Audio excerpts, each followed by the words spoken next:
We've all found out something interesting about each other. Jackie's been making some comments about when I was a 6-year-old boy, I think, so and embarrassing me in front of the group here. So she hasn't told you any stories, has she? Not yet. Yeah, not yet. Everything. Oh Should God. Be ashamed. Right, we're going to talk about UK Youth Parliament, but before we sort of go through that, I'd like to introduce and bring up a good colleague of ours who's done some work through Youth Xchange, has been fortunate to be our South youth candidate and represent the South in terms of Youth Parliament. So can we give a round of applause for Alex to come up and just talk about himself a bit?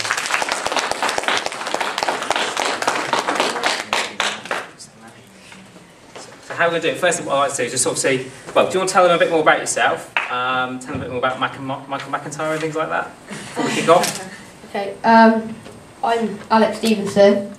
I'm 13. I go to Langtree School in Woodcote, which is right at the edge of Oxfordshire. Michael McIntyre follows me on Twitter.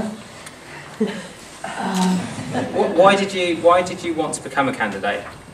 Well, I've known about it since I was about 11 and I first had to vote for it, and I've always thought that I could have a go and at least try. And my citizenship teacher approached me and asked me if I wanted to do it, so I thought, yeah, why not? If I don't get in, I've always got next year, so there's always, you might as well go for it. You've got your only chance for about 9 years, so take it when it comes. Fantastic. Now, you said you heard about it when you were 11. How did you hear about UK Youth Parliament? In the first year, it was actually voting for it, because they came round all the schools and asked them, this is this person's manifesto, this is this person's manifesto, and I voted about it, so that's how I actually heard about it. Fantastic. And this is the first time you've been a candidate, is that correct? Yeah, that's fantastic. The first time. And how did you, obviously you have to go out and campaign for people in your area to vote for you, so how did you go about campaigning? I had a lot of posters made, put up around the school. Matthew, Betsy and Hannah probably know that I had a lot of posters made. I also, it was words through asking people to vote to me, putting it on Facebook, putting it on Twitter, asking for, you know, trying to get through the internet,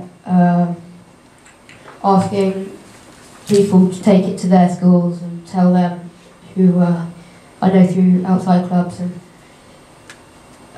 also going to the voting days and encouraging people when they're just about to vote for me, look at my manifesto, things like that. Yeah, fantastic. And when you talk about your manifesto, I don't know if everyone knows what a manifesto is in the room, but do you want to explain what a manifesto is and what was in your manifesto? Manifesto is your kind of explaining what you want to change and your points of view in like a paragraph or a page, or if you're running for a general election, it's normally quite thicker, it's a book or something. And in my manifesto, I was talking about trying to change transport, make it cheaper for people in full-time education, and why you have to pay an adult's fare at 16 when you're not technically considered an adult. Also, I was talking about the problem of the tuition fees being up to £9,000 a year.